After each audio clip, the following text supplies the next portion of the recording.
1996. So in one decade, it increased by about 2 cycles per second. By 2012, this pulse will be right around 13 cycles per second, just as the Fibonacci theory indicates. What does this mean for humanity?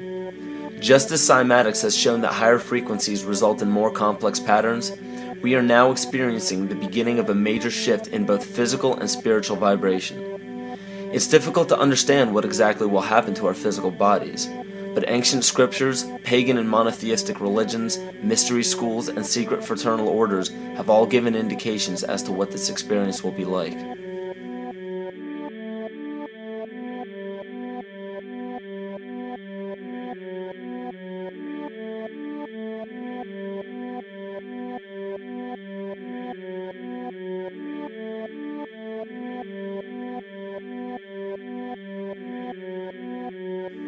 This will be the shift of the ages, the transcendental period of monumental changes to humanity. Those unprepared for this transition will likely not be able to cope with the rapid changes in the psyche. The only way to prepare for what is to come is what we have sought after for our entire lives: truth. Not the truth about governments, commerce, religions, terrorism, or anything external, but the truth within ourselves, within our psyche and our shadow self. Especially in Western cultures, we are taught that being normal means only being happy and never sad, only loving and never angry, only forgiving and never jealous.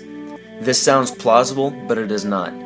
We are not meant to repress any negative emotions because it causes imbalance. To conquer our emotions, we must embrace them, not fight them. We must acknowledge them and allow them to serve their purpose as we learn from them. The ancient Essene culture left teachings dating back about 6,000 years. They taught that our relationships with one another, with the universe, and with situations and events are mirrors of the parts of our psyche that need to be cleansed. Author Greg Braden beautifully explains this entire segment at great length in his work. His hard work and understanding of these subjects contributed largely to the marriage between science and spirituality. It is very important to understand that when you fear loss, fear death, fear war, fear terrorism, or fear change, you are giving others the ability to control you based on those fears. When you fight against poverty or against racism, when you fight for relationships or for freedom, you are outwardly attempting to repress that which has been placed before you to conquer inwardly. These situations are mirrors of our fears. This is why it is important to love and only love. Love those who stand with you, but especially those who stand against you. Don't look at your fears as a threat, rather understand that this material world is only a physical manifestation of either the love or fear in your consciousness. It's as plain as day. All you need to conquer in your life is in your face. If you want to understand what your true inner fears are, analyze your ambitions and your inhibitions. Everything explained here about the esoteric agenda of the elite few at the very top is nothing to fear. They have been at work for thousands of years behind the scenes to manipulate humanity, and it has worked. Until now. It's very easy for any system of thought, religious or otherwise, that comes along. It's very easy to play on that, to play on our insecurities, to assure us all is well, we'll all be taken care of. We lap that up. So don't blame religion. Blame our own insecurities, which has allowed religion to flourish and which has allowed so many systems of thought that are disempowering to flourish throughout human history. That's why we can't get out of it. Ron Sakeley, Department Chairman, Chemistry, University of California, Berkeley, showed that DNA acts as an antenna for cellular upregulation. The primary function they taught us about what DNA is about. It's a receiver and transmitter of photons, light and phonon sound. For what? Cellular upregulation, meaning that their water molecules, the pyramid power around the DNA spiral energizing strands, are taking in the spiritual energy of love vibrations and then sending it out for manifesting, precipitating in a quantum field, the physical matter of the body. These are hertz, frequencies, or cycles per second that the musicians can retune their instruments to play and experiment with. Why? Again, these are the Creator's musical scale, the original solfeggio, buried for 3,000 years in the Bible. So the ancient priests who knew how to levitate the huge stones for the building of the pyramids, and the Masonic knowledge that predated ancient Egypt. The ability to have this information, these frequencies, serve the function of creation, destruction, and miracles on behalf of the empowered people who had access to this knowledge. I say that because of this metaphor.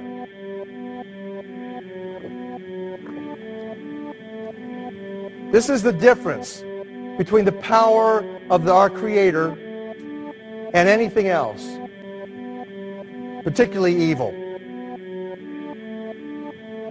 That you can go into a pitch black room full of evil, full of darkness, and light a little candle, and instantly that darkness flees. But you can't do the opposite. You can't go into a well-lit room full of truth and wisdom and righteousness and joy and health and harmony with the universal power. And you can't take any amount of darkness and go into that well-lit room and have any effect whatsoever. That is the metaphor which I frequently think of when I think that I'm not empowered. It is the greatest lesson for me, and I think for everybody else, to know that we're on the winning side and that we win in the end. As you are watching this, understand that it is not a fight to be fought. It is not a war to be waged. No gun rights have to be exercised. Not a finger has to be lifted. Most people wonder how one person can make a difference. They ask that if all this is so simple and this information is available, why hasn't someone else conquered their fears and changed the world for everyone else? This is the most difficult and beautiful conundrum to our lives. Your reality affects you and only you. Your curiosity has led you to this genre of information to serve a very specific purpose in your life. To understand visually how the universe is truly a hologram, a math professor at Yale University developed the formula that is plugged into a computer program. Named after him, the Mandelbrot set shows a seemingly disorganized pattern. But no matter how far you zoom into the design, you will always find the same pattern within the whole pattern. Each fractal, broken down infinitely, will always reflect the whole. When one fractal changes its pattern, the sum total of the whole pattern changes along with it. This exemplifies that the whole world does not need to be awoken. There is no race to inform the 6 billion people on this planet of this message. It is only important that you, personally, learn to conquer your innermost fears and learn to love.